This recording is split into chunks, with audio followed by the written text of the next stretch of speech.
Je me lance. Donc, bonjour à tous. Merci de nous avoir rejoints pour ce quatrième webinaire de Best of Tour.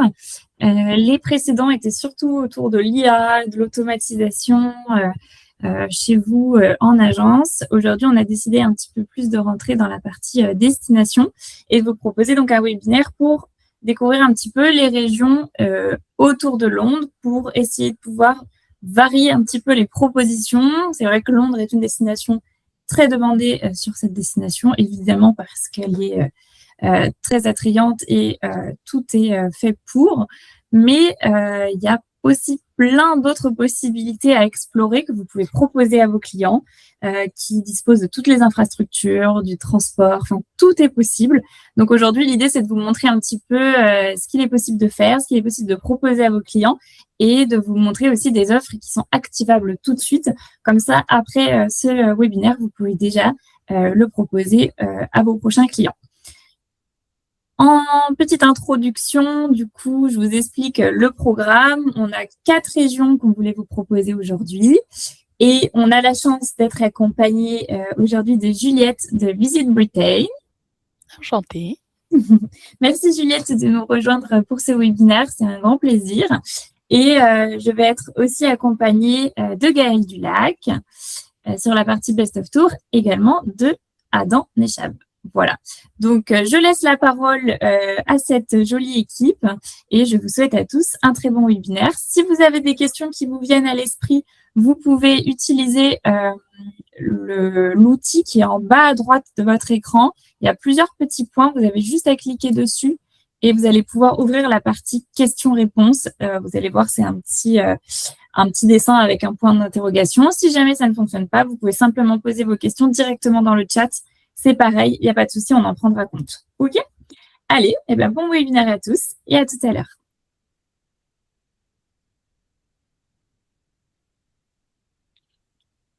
Parfait. Bonjour à tous. Du coup, on va alterner entre moi et Adam ou moi et Gaëlle. Je ne sais plus trop, voilà, entre un petit peu tout le monde. Donc, pour commencer, donc bienvenue en Grande-Bretagne. Donc, next slide pour savoir pourquoi venir un petit peu en Grande-Bretagne et au-delà de Londres. Déjà, Londres étant un petit peu très demandé, très cosmopolite, on a envie d'y aller, mais on rencontre vraiment beaucoup de monde.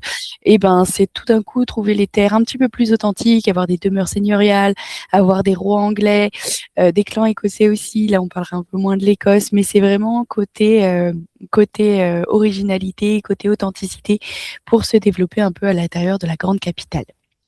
Alors, petit point déjà sur les formalités. Juste un petit rappel qui est toujours bien à faire. Je pense que vous les connaissez bien avec Best of Tour, mais on paye en livres sterling. On n'oublie pas d'avoir son adaptateur pour la prise électrique et on conduit à gauche. Le passeport est obligatoire depuis 2020. Également l'ETA depuis 1 an maintenant, un petit peu plus d'1 an. ETA qui est valable pendant 2 ans et qui est au prix qui est passé à 20 livres. Donc, une fois que vous l'avez, rentabilisez-le et faites de nombreux voyages. Si vous venez une fois à Londres, hop, on va ensuite dans une autre des régions. Prochaine slide. On va parler un petit peu de toutes les régions qui sont en dehors de Londres et ce qui fait que je vais vous parler un tout petit peu du Brit Rail Pass qui est le pass un peu comme l'Interrail. Je pense qu'il y a beaucoup de monde qui connaît la méthode de l'Interrail en Europe. Le Brit Rail Pass, c'est la même chose. Il en existe un ScotRail Pass en Écosse. Il en existe un, le London Plus Pass dans le sud de l'Angleterre et il en existe un, le Brit Rail Pass qui est vraiment les 3 nations confondues, Pays de Galles, Angleterre et Écosse. Donc, il nous permet de voyager assez facilement. Je vous ai mis sur la slide un peu pour voir les distances. Par exemple, aller visiter Windsor, qui est le château royal et le palais de la reine Victoria, et qui se fait en 40 minutes de Londres, donc ça va très vite. Il est possible d'aller à Oxford en 50 minutes, qui est une grande ville universitaire à l'entrée des Coast Walls. Il est possible d'aller à Canterbury dans le Kent, dans le sud-est, avec une fabuleuse cathédrale en 55 minutes également. On peut aller à Brighton en 1 heure, donc la ville balnéaire au-delà de Londres à visiter avec son pier, sa grande route, etc. Et même aller jusque Bath, dont on parlera un petit peu plus, en 1h25 de train, donc ça va très très vite. Et là, on se retrouve presque à la frontière du Pays de Galles. Donc, juste pour que vous ayez une information, je pense qu'après, de toute façon, Best of Tour partagera la présentation, je pense, pour que vous ayez les infos.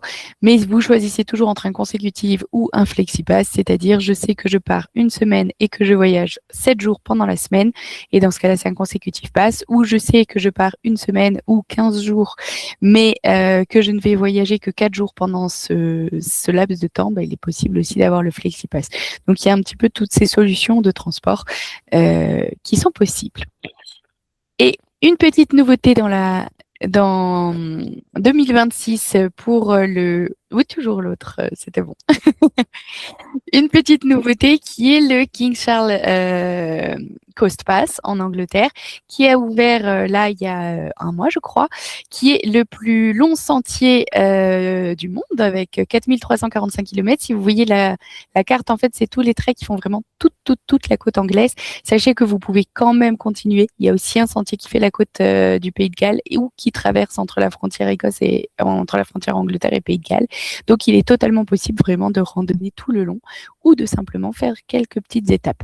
Et en plus, donc c'est facile d'accès, vous pouvez vous y rendre en train, mais aussi en voiture. Et puis, une fois qu'on est dessus, c'est accessible aux familles, aux randonneurs qui sont vraiment aguerris, mais aussi aux amateurs. Et en plus, c'est une expérience qui est aussi conçue pour demain, puisqu'il y a un concept unique au monde où le sentier va s'adapter à l'érosion du littoral. Donc, peu importe ce qui se passera, vous pourrez toujours venir randonner en Angleterre. Et c'est parti. Donc, on passe à la première destination qui est le sud-est de l'Angleterre. Le sud-est de l'Angleterre, je vous montre un petit peu, donc, que vous voyez un peu la carte. Vous avez Londres, vous avez la partie sud-est avec le Kent qui est tout à droite, où là, c'est vraiment des vignobles, de la dégustation de vin. Il y a aussi de belles côtes sauvages. On a Douvres notamment, on a Brighton. Donc, les falaises blanches que tout le monde connaît. Et du coup, prochaine slide, on va vous présenter un peu plus l'île de Wight. L'île de Wight, qui est à peu près, comment s'y rendre, donc le petit encart rouge, l'île de Wight, il se trouve à 4 heures à peu près de Londres, en voiture ou en train, avec une traversée de 22 minutes. Donc 4 heures, quand on le dit, c'est que vraiment on arrive sur l'île. C'est-à-dire qu'on se déplace jusque Portsmouth, dont on parlera juste après, et ensuite on traverse en ferry 22 minutes et on arrive à cette fabuleuse île. Donc vous pouvez vraiment vous détendre sur les plages de sable de l'île, vous pouvez faire du kayak, du co-steering, donc c'est-à-dire on en parlera un peu plus pour le Pays de Galles, j'y reviendrai après. On a une belle vue depuis The Needle Landmark Attraction, par exemple. Vous verrez, l'île, elle a une forme un petit peu spéciale. On la reconnaît. Vous pouvez aussi découvrir la maison de vacances de la reine Victoria, par exemple, c'est Osborne House. Vous pouvez parcourir l'île à vélo également parce qu'il y a plus de 300 km d'itinéraires balisés, que ce soit de la piste cyclable ou que ce soit de la randonnée équestre. Donc, il y a vraiment différentes manières de visiter l'île. Et vous pouvez aussi, il y a par exemple des cours de cuisine ou également le festival de l'ail. Donc si jamais, voilà, l'ail toute blanche comme l'île toute blanche, vous pouvez déguster tout ça.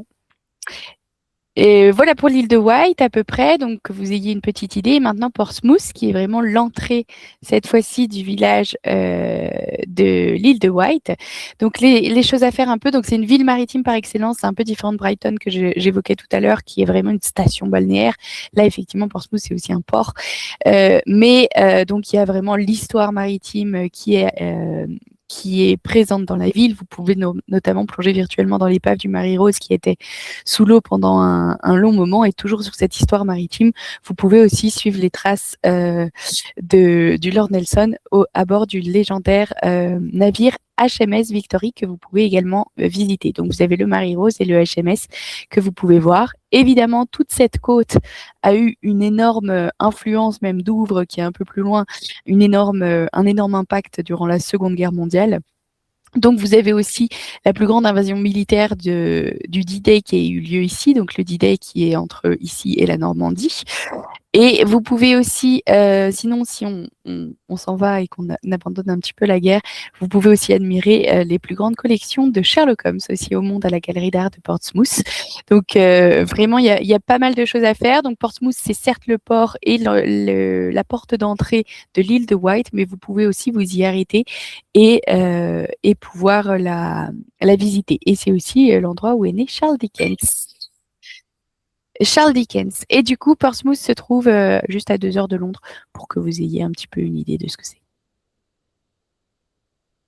C'est bon. Merci beaucoup, Juliette. Du coup, je vais prendre rapidement la parole pour parler de notre petit programme 4 jours qu'on a justement mis sur le thème de l'île de Wight, que personnellement est mon petit coup de cœur, que j'ai visité en avril dernier et ben, j'ai trouvé déjà que le temps pour avril par rapport à Londres était quand même meilleur. Je me suis rendu compte qu'il y avait un microclimat, donc on a eu des très belles journées et c'est donc une bonne période pour entreprendre ce voyage. Donc en 4 jours, Juliette a mentionné Portsmouth, donc c'est en effet la première étape et j'ai en effet personnellement adoré Marie-Rose, le musée, donc le fameux navire qui était sous l'eau pendant plus de 400 ans quand même, qui a été remonté et tout un musée a été construit autour de cette épave, donc c'est très impressionnant. Mais si donc on se concentre plus sur l'île de Wight, on a parlé d'une traversée en ferry très rapide et on a eu aussi une alternative originale encore plus rapide, l'Overcraft, où là on y va sans son autocar et on traverse en 10 minutes seulement.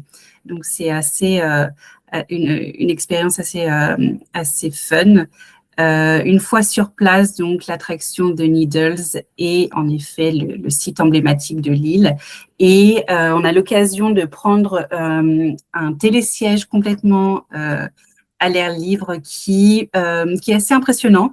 On descend vraiment la falaise pour arriver jusqu'à la plage. Donc c'est âme sensible, ça se tenir, mais si c'est trop impressionnant, on peut aussi descendre à pied, je vous rassure, mais ça fait une expérience et des photos assez incroyables. Et une fois sur la plage, faire une mini croisière pour aller voir le phare, le symbole de l'île. Le lendemain, on aura l'occasion de visiter le village traditionnel et charmant de Shanklin, qui est connu pour ses cottages au toit de chaume et l'occasion de faire un petit cream tea dans l'une d'entre elles. Et le dernier jour, donc Juliette a aussi cité Osborne House, qui a une architecture très très différente de ce qu'on a l'habitude de voir en Angleterre, inspirée par les villas de la Riviera italienne.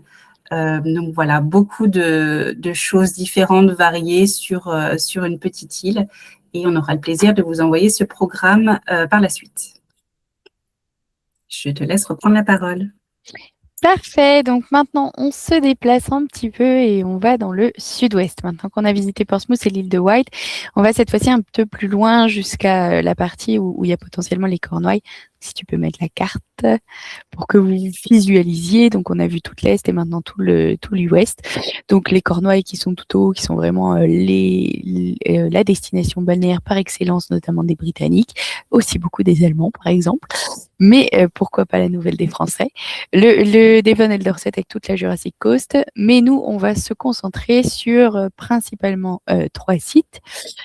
Donc, on se concentre d'abord sur Bath.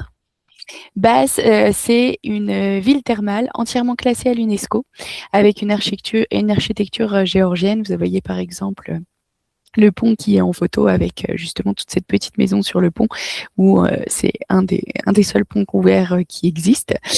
C'est réputé également, si vous connaissez, pour Jane Austen par exemple, qui a écrit Orgueil et préjugés, pas mal de romans, mais également pour les fans de Bridgerton, puisque c'est principalement là qu'a été tournée la série, notamment la maison de Lady Danbury, qui est le Osborne Museum.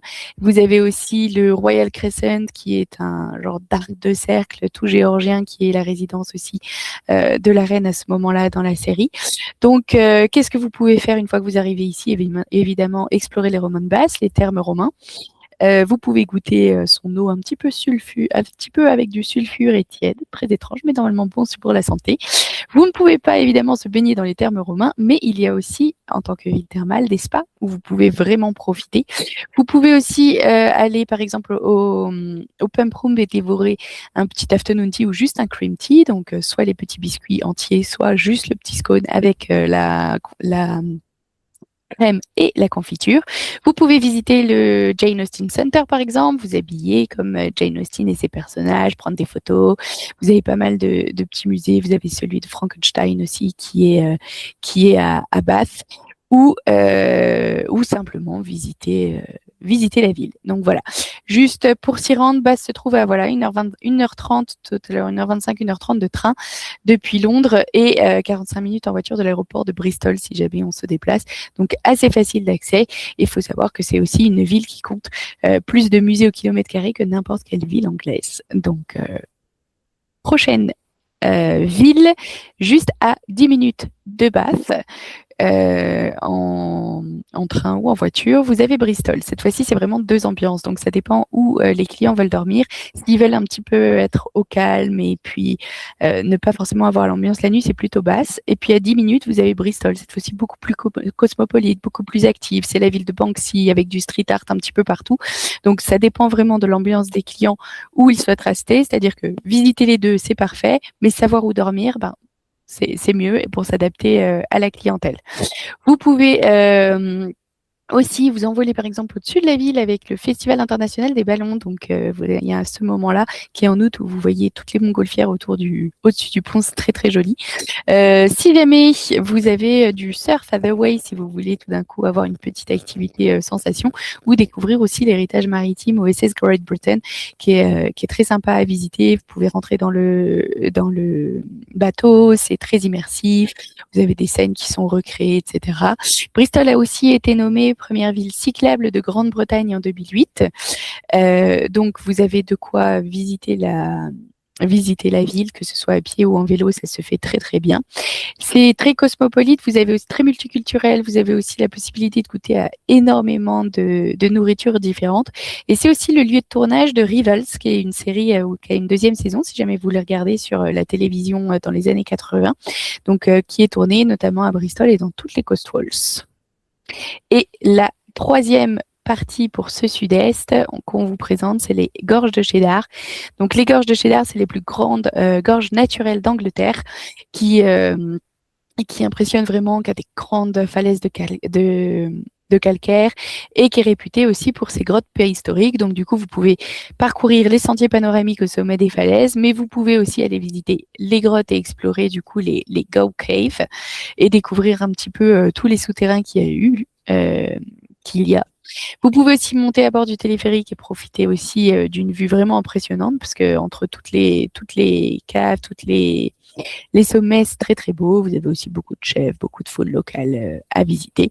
Et la ville de Cheddar est aussi célèbre pour son fromage. On connaît tous le fromage Cheddar. Donc on peut aller voir comment il est fabriqué et puis déguster un petit peu le cheddar.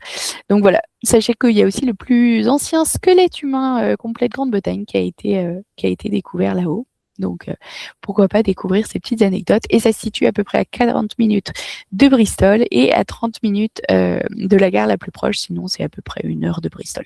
Donc c'est toute la région. Une fois qu'on va passer à Bristol, on peut visiter cette partie.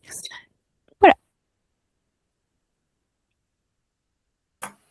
Merci à nouveau Juliette. Donc, comme elle l'a très bien présenté, on est parti sur un programme de 4 jours, une journée consacrée à ces destinations, donc en commençant par Bristol, comme on disait, qui est très accessible depuis Londres.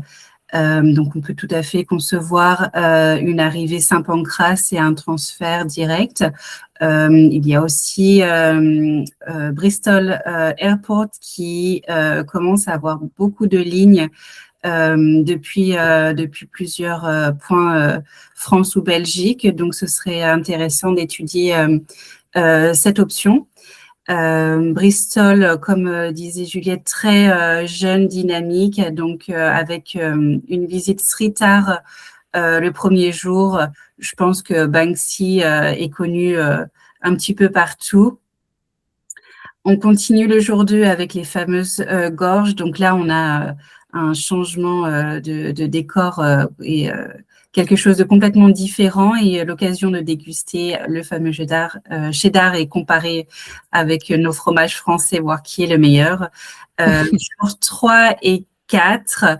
On est sur Bath et Stonehenge qui sont quand même bien connus, plus classiques. Donc voilà, peut-être que ce programme conviendrait aussi à une brochure, à une clientèle senior ou simplement des clients qui, comme on disait, ont déjà fait Londres plusieurs fois, ne veulent pas aller trop loin. Donc, c'est un mini circuit qui fonctionne très bien. Et on aura le plaisir de vous l'envoyer à un tarif très abordable. Parfait. Alors maintenant, on traverse, une fois qu'on était à Bath et Bristol, on traverse et on va vers le Pays de Galles. Donc, Pays de Galles, on vous remontre un petit peu où est-ce que ça se passe. Cardiff, qui, cette fois-ci, entre Bristol et Cardiff, il y a à peu près 40 minutes, donc ça se fait très, très bien. Une fois que vous êtes à l'aéroport de Bristol, c'est très facile de visiter le Pays de Galles à partir du sud. Sinon, vous pouvez aussi visiter le Pays de Galles à partir de l'aéroport de Manchester ou de Liverpool pour partir du nord, où il y a aussi la possibilité de rentrer par le centre et d'arriver par Birmingham. Et sinon, ça reste assez proche. En 2 heures de Londres, on est à Cardiff. Donc, dans tous les cas, le pays se fait voilà, du nord, du sud, du centre depuis Londres. Vous pouvez le faire sans aucun problème. Alors, je vais essayer de vous présenter un petit peu rapidement et de vous faire les points principaux parce qu'il y aura beaucoup de choses à dire, même si c'est un tout petit pays. Pour Cardiff, du coup, c'est une petite capitale qui a vraiment des clients. Alors, on connaît Cardiff principalement et le Pays de Galles pour les 6 nations, par exemple, pour le rugby. Donc, avec un château historique, un stade de rugby emblématique. Le stade de rugby, il est impressionnant parce qu'il est en centre-ville et c'est assez rare pour les stades de foot, de rugby, etc., qui soient vraiment dans le centre. Donc, pour le coup, c'est quelque chose d'assez chouette pour les supporters parce qu'on y arrive très, très vite et on a vu sur toute la ville. Donc, ce qui est connu aussi, c'est le château de Cardiff. Vous avez aussi le Bute Park, par exemple, le pont vert un peu de la ville. Vous avez aussi toute la baie. Donc, Cardiff est en bord de mer. Vous avez toute la baie qui est très sympa à faire. C'est le moment de déguster un petit peu un Welsh cake et de savourer aussi des afternoon tea parce qu'ils en font. Et il faut savoir que la ville possède le plus grand nombre de châteaux en Europe, et sachant que le pays en lui-même possède plus de 600 châteaux. On n'a pas dit qu'ils étaient tous beaux à visiter et qu'ils ne sont pas encore en ruine, mais il y en a 600. Donc il y a quand même beaucoup, beaucoup de châteaux dans ce tout petit pays. Le centre-ville donc de Cardiff, je vous ai dit, c'était assez accessible et c'est une ville assez reconnaissable parce qu'il y a plein de petites arcades pour visiter la ville et plein de genres de mini-marchés couverts. Donc ça, c'est la capitale. Et une fois qu'on est parti de la capitale, on arrive, là, je vous ai mis le sud-ouest. Alors, prochaine slide. Le Pembrokeshire. Donc le Pembrokeshire, c'est cette fois-ci cette petite côte qui est de l'autre tout au bout de Cardiff, où vous pouvez du coup, il abrite notamment le seul parc national véritablement côtier du coup de Grande-Bretagne. C'est tout un parc naturel qui est protégé, le Pembrokeshire, qui a beaucoup de paysages saisissants, qui a une superbe faune, c'est-à-dire que vous pouvez voir énormément d'oiseaux, mais également aller visiter, voir des dauphins, c'est possible. Vous pourrez en voir quelques-uns. Et aussi énormément de sports nautiques, notamment le surf, comme vous voyez sur la photo. Il y a beaucoup de surf. Il y a aussi le coastering dont on parlait tout à l'heure. Donc le coastering, en fait, c'est un sport où on escalade la côte et on se lâche dans la mer. C'est un sport qui a été inventé justement au Pays de Galles. C'était très propice. La mer plus les falaises un petit peu abruptes, c'était très propice à ça. Vous pouvez faire du kitesurf, du kayak, vraiment pas mal d'activités. Donc, il y a tout un sentier de randonnée qui fait le tour également, puisque j'ai dit tout à l'heure qu'il y avait un sentier qui faisait le tour de toute la côte, donc notamment une partie qui est sur cette côte-là. Pour les oiseaux, tout à l'heure, je parlais, vous pouvez aussi voir des macareux, donc ces petits oiseaux qui ont un genre de rouge à lèvres au bout du bec, plein de petites couleurs, ils sont rigolos. Et du coup, il y a à peu près la moitié il y a une île de Scomer qui est un peu au large du Pembrokeshire où vous pouvez voir pas mal de macareux. Donc, c'est à peu près 1h15 en voiture des aéroports de Liverpool et de Manchester qui sont au nord, 2 heures en train, et sinon, c'est à peu près 2 heures de route de Cardiff. Le temps c'est comme en France, une fois qu'on arrive en Bretagne, on sait qu'il nous reste 5 heures pour arriver au bout de la côte. C'est un peu la même chose une fois qu'on rentre dans le Pembrokeshire. Après, il faut arriver tout au bout. Voilà pour le Pembrokeshire. Ensuite, on va remonter, c'est fini pour le sud, on va remonter vraiment vers Snowdonia. Donc, en fait, il y a 2 parcs naturels en Pays de Galles. Il y a Snowdonia et Brecon Beacons. Donc, Brecon Beacons, c'est celui qui est juste au nord de Cardiff, donc beaucoup plus au sud, avec pas mal de châteaux, des champs, enfin quelque chose, des landes un peu plus plats. La Snowdonia, cette fois-ci, c'est un peu similaire à l'Écosse. Donc, le Pays de Galles est vraiment une bonne alternative à l'Écosse pour les clients qui cherchent quelque chose d'un petit peu moins cher et qui cherchent quelque chose d'aussi authentique. On sait que quand on va en Écosse, c'est pour les lochs un peu très très noirs, les grandes montagnes tout autour, pour l'authenticité et l'identité très très forte. Et ben pour le coup, il y a tout au Pays de Galles. C'est-à-dire qu'ils ont une identité et une histoire gaélique encore plus forte qu'en Écosse. Là, cette fois-ci, on entend vraiment parler gallois un petit peu partout. Vous avez toutes ces grandes montagnes. Là, pour le Snowdonia, vous avez le montagne qui est le Snowdon, qui est le plus grand mont du Pays de Galles, avec du coup ces gros lacs très tourbés, très noirs. Et vous pouvez monter en haut du Snowdon, soit en petit train, soit faire une randonnée jusqu'en haut. Et vous avez vraiment cette impression justement d'être assez similaire en Écosse. Quand on arrive au Pays de Galles, on a un petit peu un mixte entre les paysages écossais et les paysages irlandais. Donc il est entre deux, il est compressé et il compresse aussi tout. La culture, les paysages, le patrimoine, un petit peu tout entre l'Irlande et l'Écosse. Vous avez aussi un petit village qui est dans le parc naturel qui est Bitsy Cove, qui est vraiment une étape incontournable avec plein de petites boutiques de souvenirs à faire, des cascades, etc. Vous avez pas mal de châteaux, des cavernes, donc je ne vais pas en dire beaucoup plus parce que sinon il y aurait trop de choses à dire sur le Pays de Galles. Mais donc n'hésitez pas à le visiter. Il y a pas mal de trains. Le Pays de Galles a une histoire ferroviaire très intense, a beaucoup de voies ferrées et de trains, et notamment du coup énormément de trains à vapeur qui encore aujourd'hui existent et qui sont devenus des petits trains touristiques à aller visiter. Donc c'est le parc Snowdonia, c'est le plus grand parc national du Pays de Galles, puisqu'il n'y en a que 2 de toute façon. Hein. Donc c'est le deuxième, c'est le plus grand. Et il a vraiment la taille, juste pour une comparaison, le parc naturel fait la taille du Pays Basque, donc il est très très grand, sachant que je crois que le Pays de Galles fait 2 fois l'Île-de-France. Enfin, c'est pas très très grand dans tous les cas. Et voilà, donc à 2 heures de Liverpool et de Manchester, et pareil, pas loin de Cardiff. Donc pour aller dans cette partie qui est plus au nord, c'est mieux d'y arriver à partir de Manchester et Liverpool. Et du coup, la dernière étape pour le Pays de Galles, avant de partir en Irlande du Nord, c'est l'île d'Anglesey et également Holyhead. Donc c'est le petit point que vous voyez, la petite presqu'île là qui est au nord.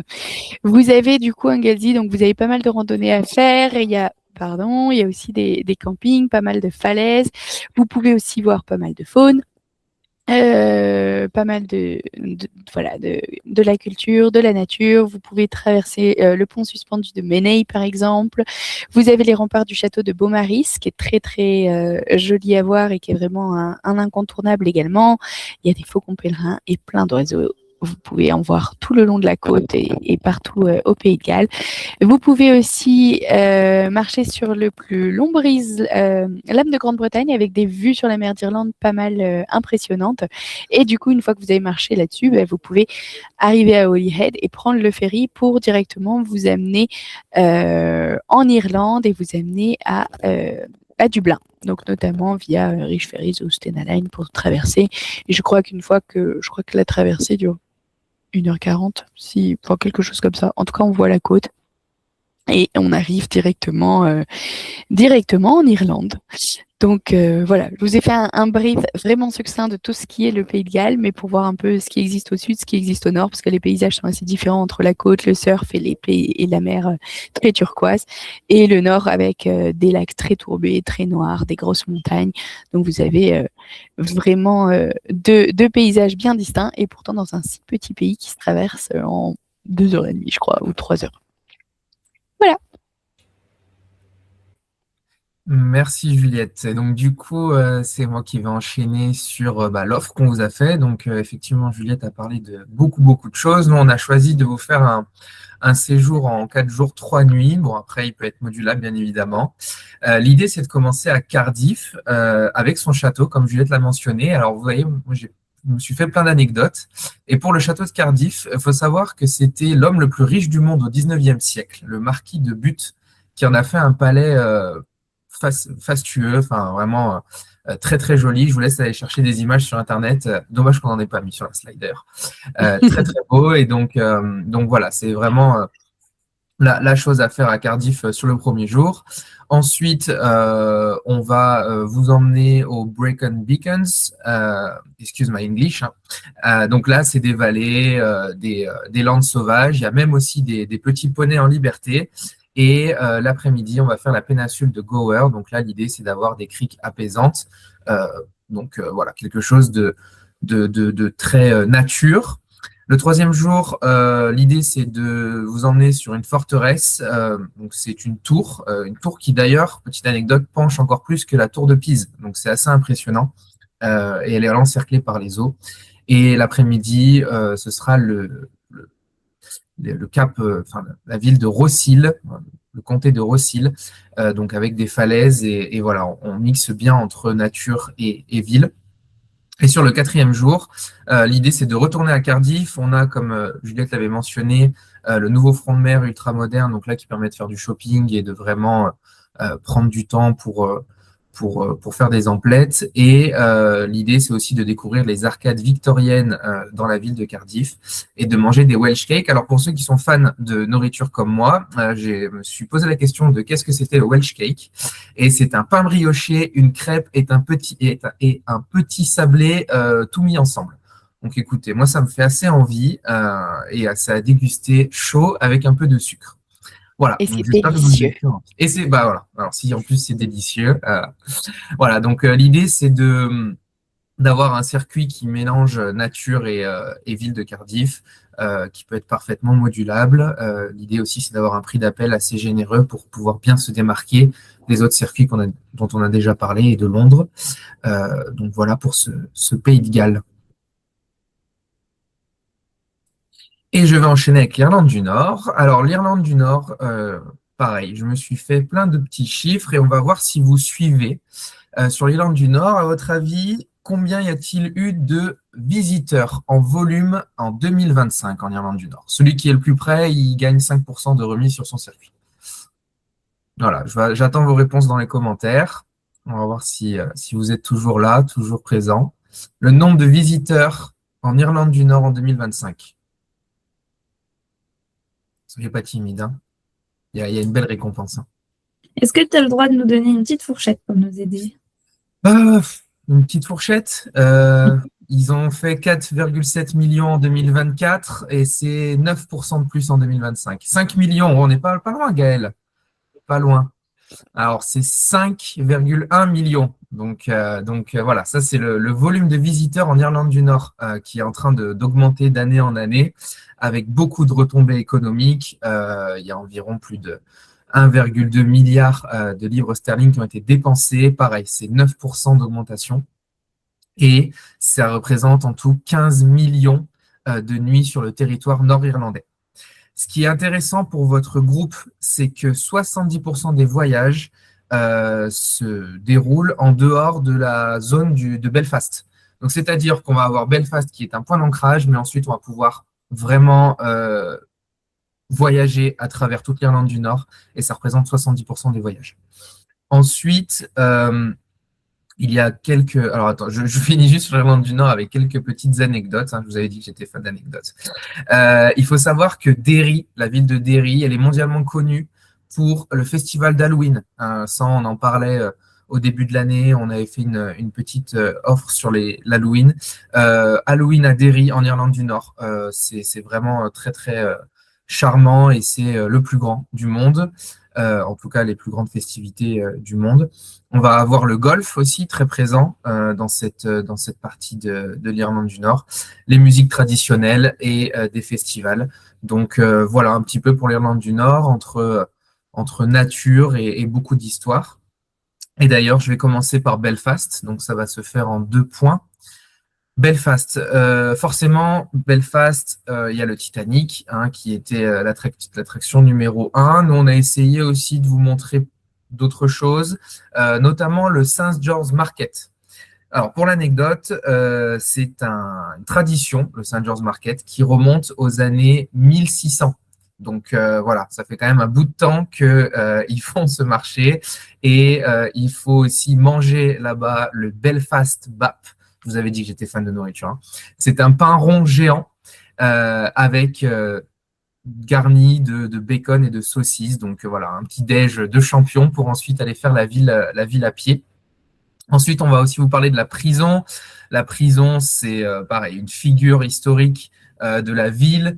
Ça fait 150 ans qu'elle est là. Et ce qui est très sympa quand on visite la prison, c'est qu'on a un petit souterrain qui relie les geôles, donc au sous-sol, directement avec le palais de justice qui est en face. Et donc, ça servait historiquement aux prisonniers pour se faire transporter en sécurité. Et c'est très sympa à faire en visite. Ensuite, les jardins botaniques. Voilà, bon, j'ai pas d'anecdote sur celle-là. Je suis désolé, c'est juste très joli et ils ont une super serre avec du verre forgé, enfin du verre et de fer forgé, pardon.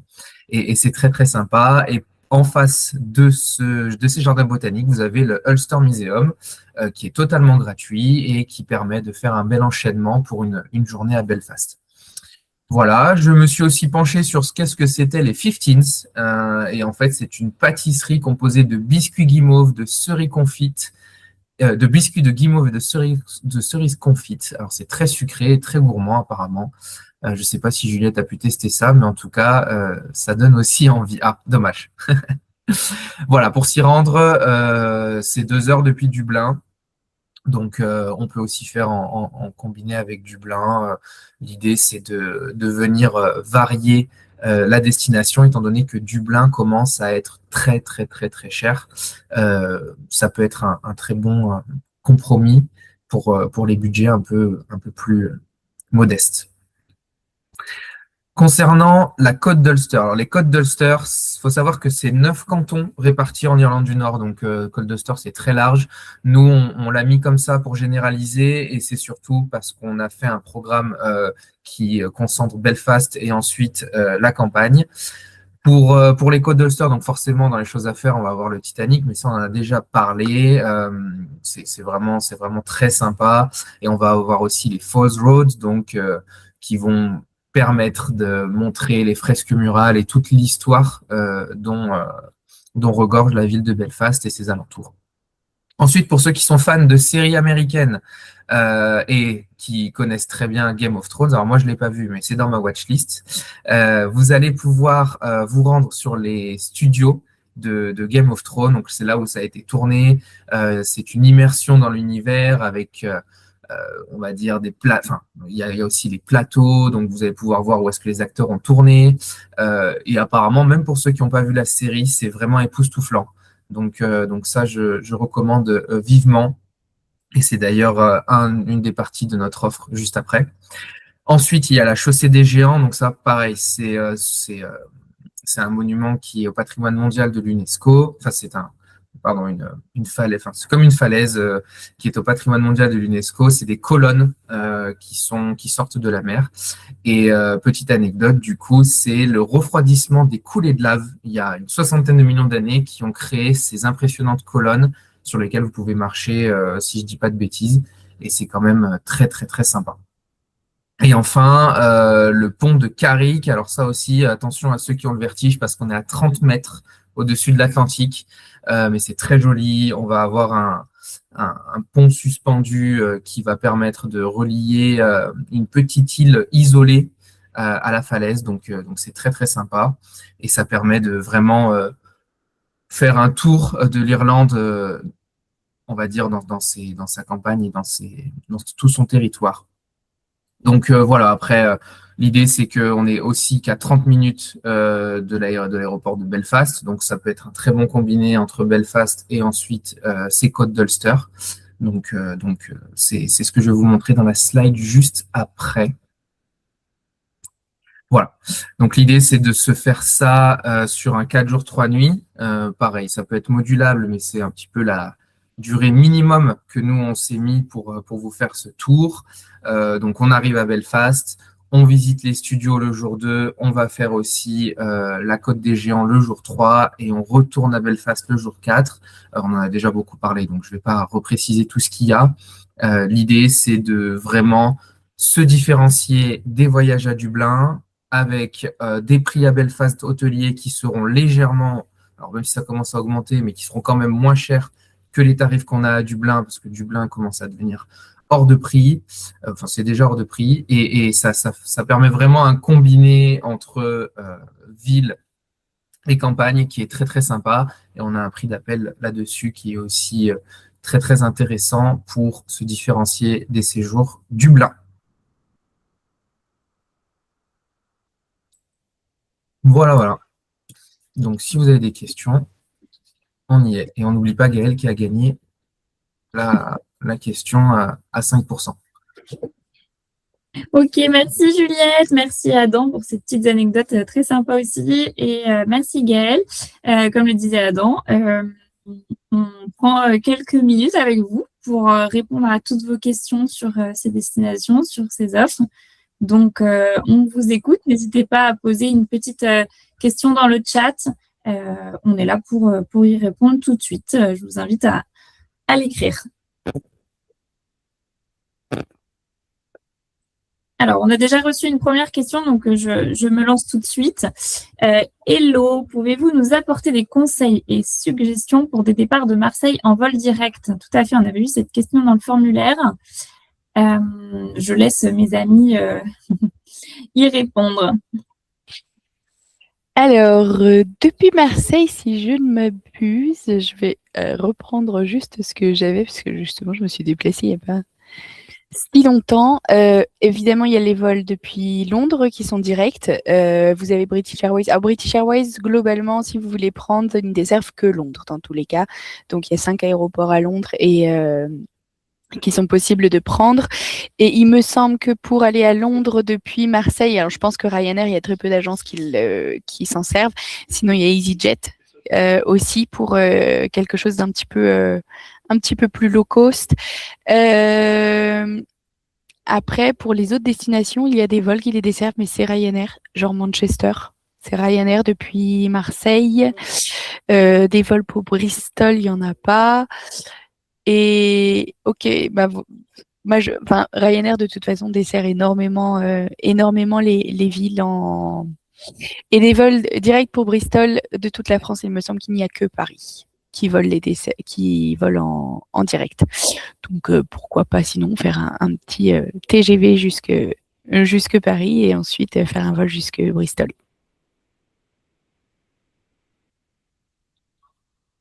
Ah, on ne t'entend plus, Maëva. Merci Juliette pour cette réponse très claire. On a Clémence qui nous demande maintenant, Adam a parlé d'Halloween à Derry. Serait-il possible de nous envoyer une offre type? Eh ben, on va se mettre au boulot, mais pas de souci. On va te trouver ça, Clémence. L'idée, encore une fois, c'est que Derry, je pense que ça se fait bien sur un court séjour, peut-être l'agrémenter aussi d'excursions à droite à gauche, parce qu'on fait le tour de la ville assez rapidement. Mais avec plaisir, Clémence, on va pouvoir te trouver ça et on en discute ensemble. Avec plaisir, Clémence.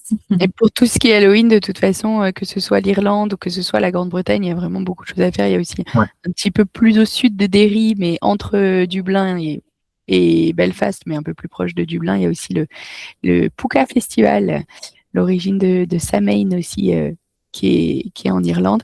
Et puis pareil, c'est une tradition, c'est quand même un festival qui est très très connu et qui est très britannique également. Donc il y a aussi énormément de choses qui se font, que ce soit à Londres ou que ce soit au Pays de Galles. Il y a beaucoup de légendes qui sont tout autour de ça. Dans chaque ville, je pense que voilà, Belfast, l'Irlande du Nord et même la Grande-Bretagne, il y a toujours des villes qui se font sur les termes sur les thématiques des fantômes, des légendes. Par exemple, vous avez à Londres Jack l'Éventreur, qui est une bonne raison, et donc pas mal de choses tout autour de ça. Merci Juliette. Est-ce que vous avez d'autres questions? N'hésitez pas, c'est le bon moment. On n'a pas Juliette tous les jours aussi, donc n'hésitez pas. Et plein de choses à déguster. Il en a parlé beaucoup, Adam. Il y a plein de choses. Il y a les Welsh Cakes. Vous pouvez avoir j'en ai pas parlé, mais Portsmouth et l'île de Wight, vous pouvez avoir aussi beaucoup de fish and chips. Vous avez aussi, dans la côte du Kent, vous avez un festival de l'huître. Alors, qui sont, il me semble, des huîtres qui viennent d'à côté, qui viennent des Pays-Bas et de la Zélande. Il me semble. Et il y en a quelques-unes qui viennent également, forcément, de la Grande-Bretagne. Il y a pas mal de produits locaux. Vous avez même beaucoup de vin, du vin effervescent, notamment dans le Kent, donc plus proche du crément. Tous les afternoon tea et les cream tea. Si vous êtes dans le Devon et le Dorset, on vous demandera si vous mettez la crème d'abord et la confiture ensuite, ou bien la confiture et la crème par la suite. Donc, même si on sait que la gastronomie, c'est quelque chose qui peut un peu faire peur aux Français, il y a plein de choses à déguster qui sont vraiment très bonnes. Il faut savoir vers quoi se tourner. Bon, je pense qu'il n'y a plus de questions. Hein. Bon, je crois qu'on est bon. Ah, il y a juste une petite note de Sozik. Effectivement, il y a des... Mais oui. Il y a des vols qui s'ouvrent et qui sont parfois juste estivaux. Et Bristol, notamment, est une destination où les vols s'ouvrent, mais simplement en été quand c'est la haute saison. C'est pour ça que du coup, il peut pas y avoir de choses qui sont ouvertes après. C'est parce qu'il y a je pense que ça doit être de juin à août, quelque chose comme ça. Mais oui, c'est vrai. Merci Sozik pour cette petite note aussi. Ça peut servir à tout le monde en effet. Ok, très clair. Merci à tous. Si vous avez besoin d'autres outils pour vous aider à vendre la destination, évidemment, Best of Tour, on est là pour vous accompagner sur toutes vos demandes. Et il y a également tout le site Visit Britain qui met à disposition pas mal d'outils, d'informations pour vous aider et vous accompagner. Donc, entre Best of Tour et Visit Britain, vous avez de quoi faire pour satisfaire vos clients. Et vous pouvez bien évidemment retrouver Juliette sur LinkedIn. Voilà. N'hésitez pas. Et puis également l'équipe Best of Tour, Adam et Gaël sur LinkedIn et par mail. C'est très simple, notre adresse mail, c'est toujours le prénom plus @bestoftour.co.uk. Donc, n'hésitez pas à nous envoyer des petits mails. Et oui, bien sûr, vous allez avoir le replay, vous allez avoir toutes les offres à disposition très prochainement suite à cette présentation. Donc, comme ça, vous aurez tout. Vous êtes maintenant prêts pour vendre, pas que Londres, justement. Voilà. Merci à tous pour votre participation et on vous dit à très vite. Merci à tous. Merci à vous. Eva. Merci. Bye.